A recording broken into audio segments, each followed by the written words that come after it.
Hello, and welcome to my YouTube channel. Tonight, imagine a life where success did not mean survival, where every mission ended in fear, and where death followed you whether you failed or succeeded. A life with no honor, no protection, no escape. Movies tell us medieval assassins were powerful, feared, and legendary. But the real Middle Ages tell a far darker story.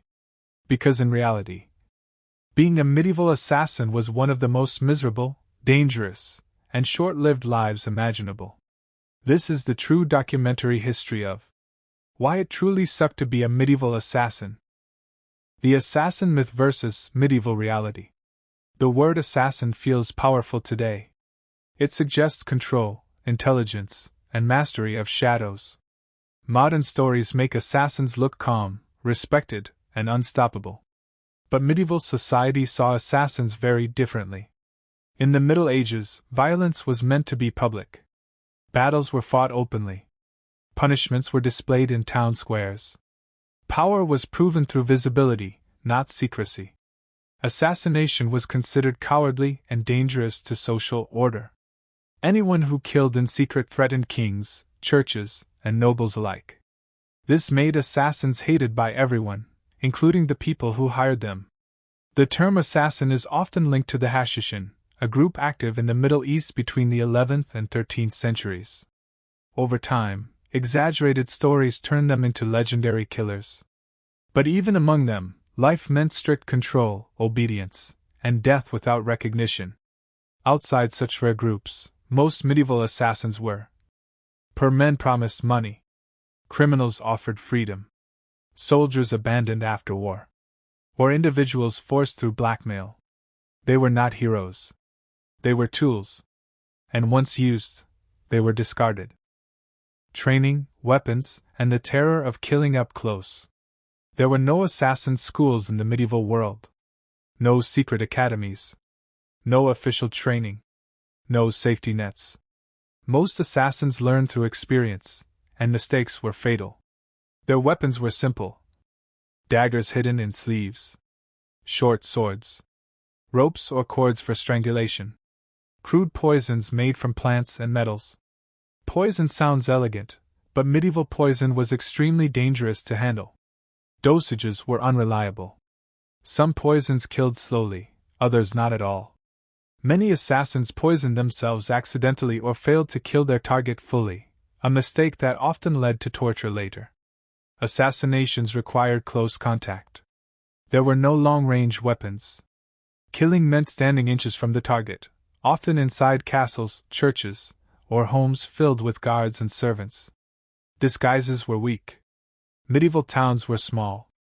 Strangers were noticed immediately. One wrong accent, one unfamiliar face, one nervous movement, and suspicion followed. Even after a successful killing, escape was nearly impossible. There were no escape teams. No safe exits. No guarantees. Once the blade struck, the assassin was alone. Capture, torture, and medieval justice. If a medieval assassin was caught, mercy did not exist. Authorities believed assassins worked for powerful enemies. This meant capture almost always led to torture. Interrogation methods included breaking bones, burning flesh with hot iron, stretching bodies on the rack, starvation and sleep deprivation. Truth did not matter. Confessions were forced. Names were demanded. Even false confessions led to more pain if they failed to satisfy interrogators. Execution followed torture, and it was always public. Assassins were hanged, beheaded, burned alive, or drawn and quartered. Crowds gathered to watch. Fear was the goal. The message was clear: secret killing would be punished openly and brutally. Even successful assassins rarely escaped forever. Witnesses talked. Rumors spread.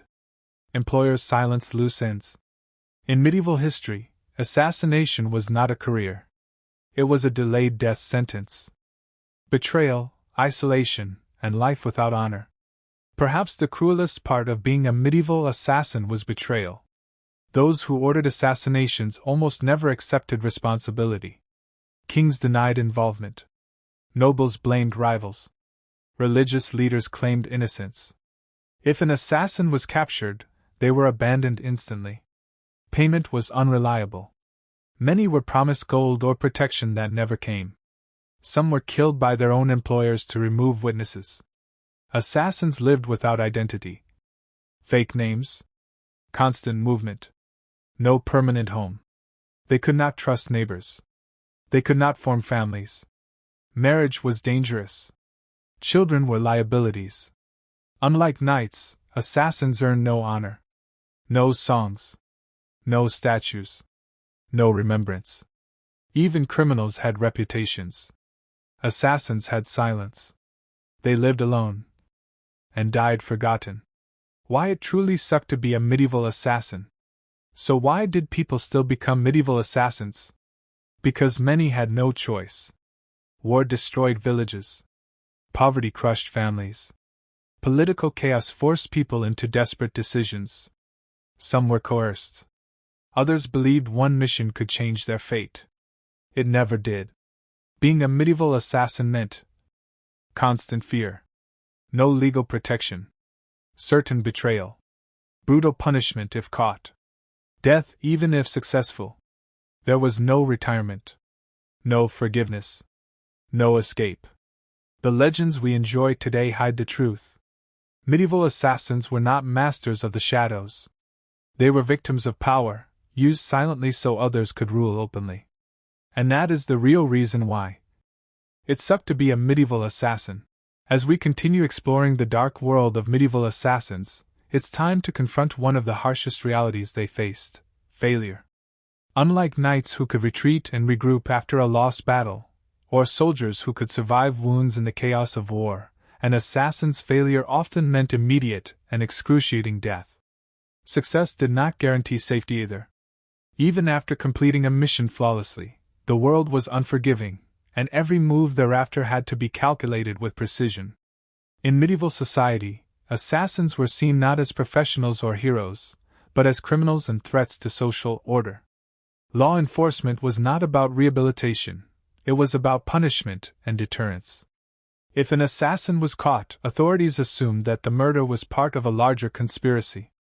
The people in power feared hidden networks and secret loyalties, so they treated captured assassins as highly dangerous individuals who needed to be made examples of. Torture was not just a tool for extracting confessions, it was a public warning to anyone who might consider similar actions.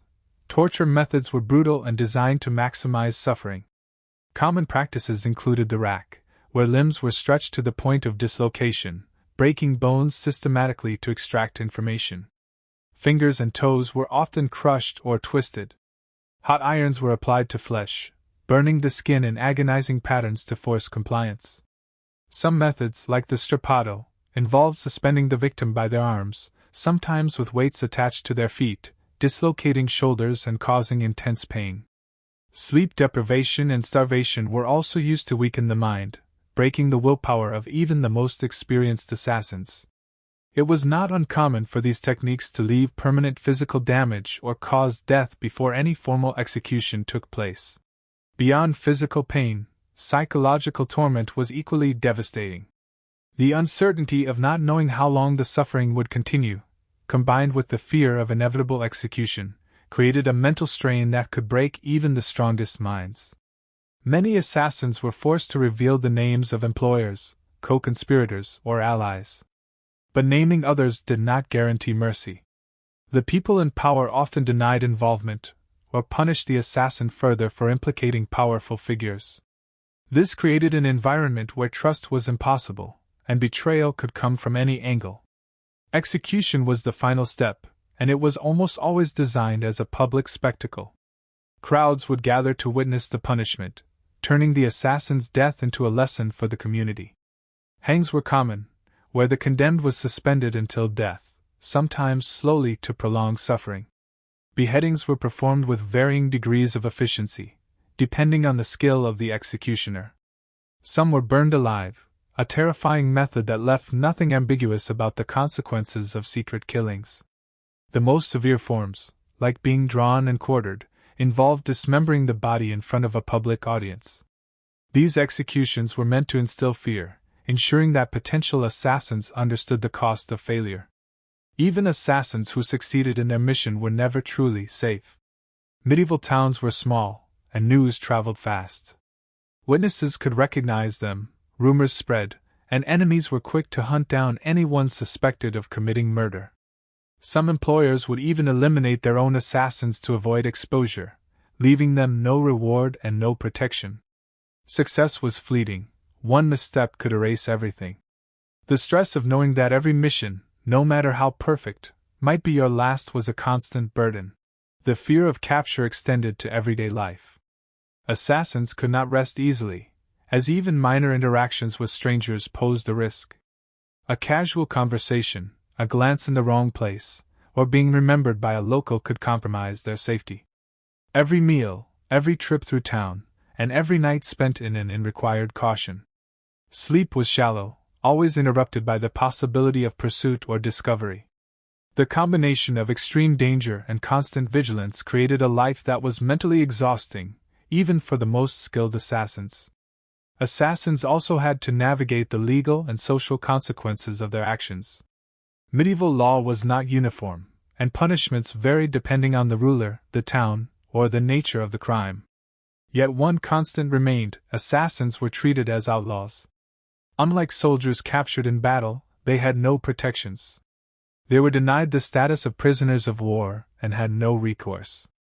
The justice system was designed not to understand the assassin's motives but to punish, often in the most severe and visible ways possible.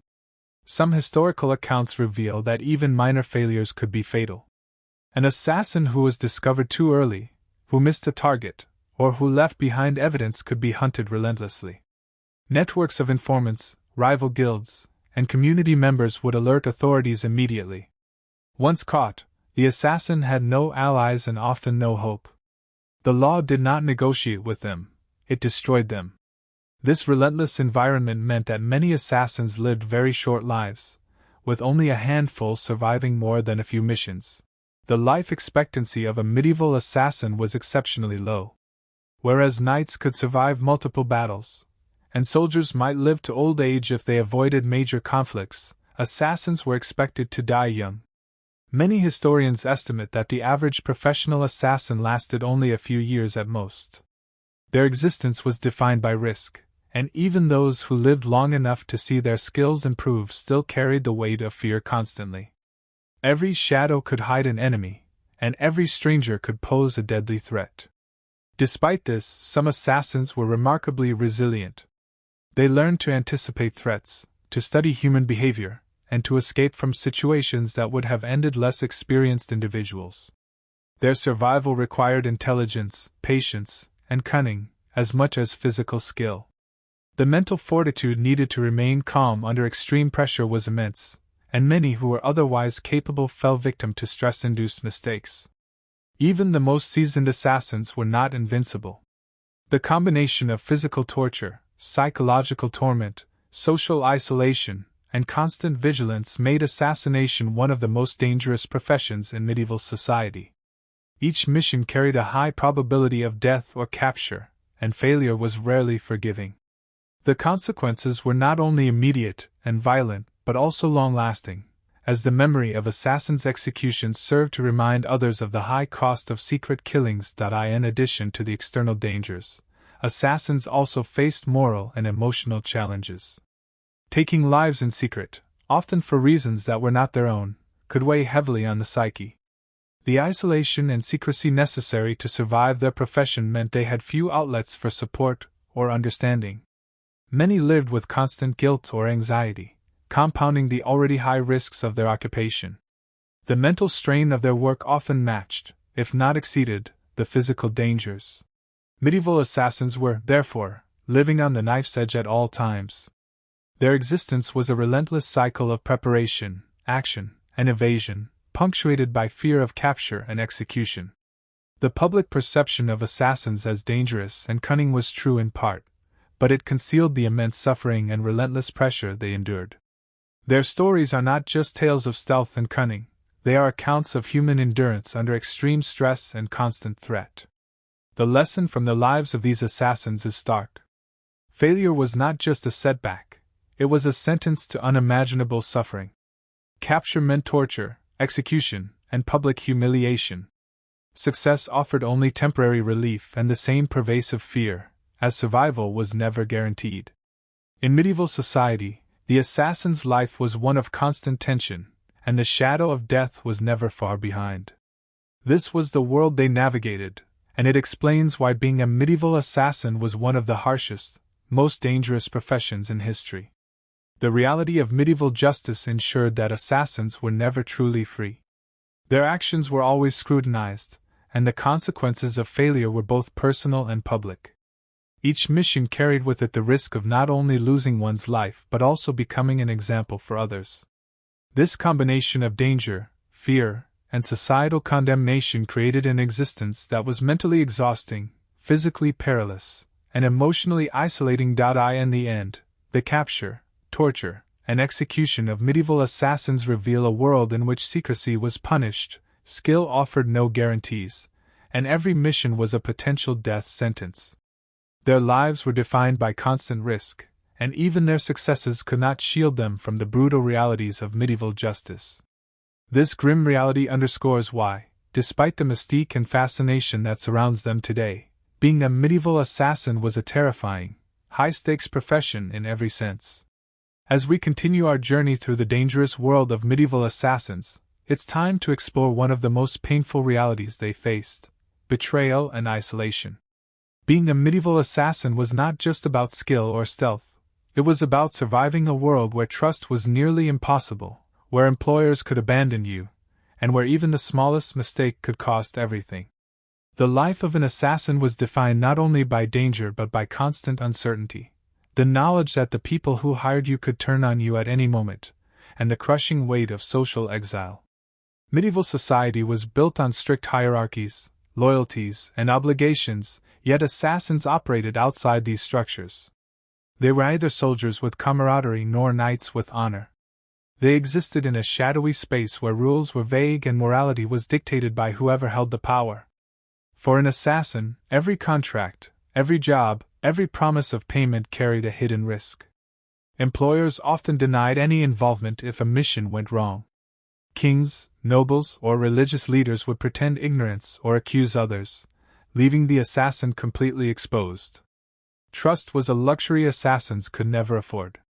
Every ally could be a traitor, and every agreement could be a trap. Payment was another source of constant anxiety. Many assassins were promised gold, land, or safe passage after completing a mission. Some even received temporary protection or housing.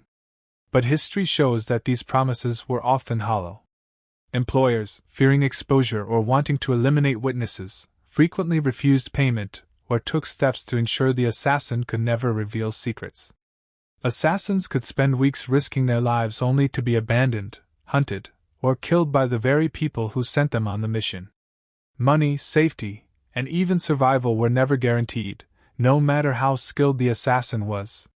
Isolation was an inevitable consequence of this life. Assassins had to conceal their true identities, often adopting false names, wearing disguises, or constantly moving from town to town. Forming meaningful relationships was nearly impossible. Marriage, family, or close friendships could all become liabilities. A single connection could expose them to betrayal, endanger loved ones, or leave them vulnerable to capture. The social world they inhabited was one of constant secrecy, where human contact was limited to strangers, accomplices, or employers whose loyalty was uncertain. Living in this constant state of vigilance created immense mental strain, and even the most hardened assassins were not immune to loneliness and paranoia. Disguises and false identities were essential for survival but also reinforced isolation. An assassin could not be themselves. They had to perform a role convincingly, often for months at a time. Merchants, travelers, servants, or minor nobles were common personas, but maintaining the disguise required careful observation, mimicry, and absolute attention to detail. Any slip, an accent, a gesture, or a behavior that did not match the assumed identity could reveal them to neighbors, guards, or targets. This constant performance became exhausting. Living a lie was not just a strategy, it was a requirement for life itself. Even with skill, intelligence, and patience, assassins had to accept that recognition and honor were out of reach. Unlike knights who were celebrated in poems and songs, or soldiers who could earn medals and land, assassins were intentionally erased from history. Their successes were hidden, their failures magnified, and their deaths often treated as warnings to others. No monument, no story, no reward commemorated their work. Their entire existence was hidden, and even the few who survived years of missions often ended in obscurity or violent death. Historical records hint at the psychological burden carried by these men and women. Constantly operating in secrecy, fearing betrayal, and knowing that their lives could end at any moment led to profound stress, anxiety, and depression. Some tried to maintain mental control by isolating themselves further, avoiding attachments entirely, and relying solely on their own skills and instincts. Others developed coping mechanisms that included heightened paranoia, meticulous planning for every action, and reliance on rituals or routines that helped them feel some sense of control. Even so, the weight of isolation and betrayal never fully lifted. Betrayal could come from unexpected directions. Fellow assassins, rival factions, or even servants and neighbors could report them to authorities for personal gain or revenge. Historical accounts reveal instances where employers would deliberately set up an assassin for capture, either to silence them or to avoid paying for the completed work. Assassins were acutely aware of these dangers, which meant that they were often reluctant to trust anyone, even their closest companions. This created a vicious cycle of isolation, as trust was necessary to work effectively but could never be fully granted without risking death. The consequences of failure were severe, but even when assassins succeeded, they often had to immediately vanish and start a new life elsewhere. Each mission left them with a trail of potential exposure, witnesses who could later recognize them, and enemies who might seek revenge. The world was unforgiving, and even skillful, cautious assassins had to live under the constant threat of being hunted. Many spent their lives running, changing identities, and hiding from authorities, employers, and vengeful families of their targets. Freedom and stability were nearly impossible to attain. The life of a medieval assassin, therefore, was defined by more than the act of killing. It was shaped by the constant fear of betrayal, the crushing weight of isolation, and the absence of honor. They existed on the margins of society, never safe, never celebrated, and rarely remembered. Every step, every action, every decision was calculated for survival, not for fame or glory. Even when they succeeded in completing missions that would have cemented the reputation of a knight or soldier, their work remained hidden, leaving them only with the satisfaction of having survived another day. This extreme isolation also affected the personal psyche of assassins. Human beings are inherently social, and cutting off meaningful connections as a survival strategy took a profound toll. Many became hypervigilant, always expecting betrayal, and struggled with forming trust in any situation. Some turned to extreme caution and avoidance, interacting with only strangers or brief allies. Others hardened themselves emotionally, suppressing empathy to cope with the constant pressure and moral ambiguity of their profession. This created not just physical risk but long-term mental strain that was as dangerous as the weapons they carried. In addition to isolation, medieval assassins had to deal with the societal contempt for their profession. Communities and legal authorities viewed them as evil, deceitful, and subhuman. Unlike other violent roles in society, which were often romanticized or given social legitimacy, assassination was condemned outright. This societal disapproval meant that assassins could rarely find refuge or support from anyone outside of secretive networks. Even a small slip in behavior could turn neighbors into informants, leaving them vulnerable to capture or death. Ultimately, betrayal and isolation were not mere challenges. They were constants that shaped every aspect of an assassin's life. Success was fleeting, trust was nearly impossible, and safety was never guaranteed. Every mission, every movement, and every interaction had to be carefully calculated to avoid exposure. The combination of extreme secrecy, lack of honor, and constant vigilance created a life that was psychologically taxing and physically dangerous, making medieval assassins among the most isolated and stressed individuals of their time. This harsh reality explains why, despite the allure of mystery and power often attributed to assassins in modern storytelling, the real life of a medieval assassin was lonely, stressful, and filled with betrayal. Their world was not one of glory but one of survival, where loyalty was scarce, friends were few, and every action had potentially deadly consequences. Living in shadows, they navigated a world that feared them, hunted them, and denied them any recognition, creating a life defined by fear, isolation, and unrelenting danger.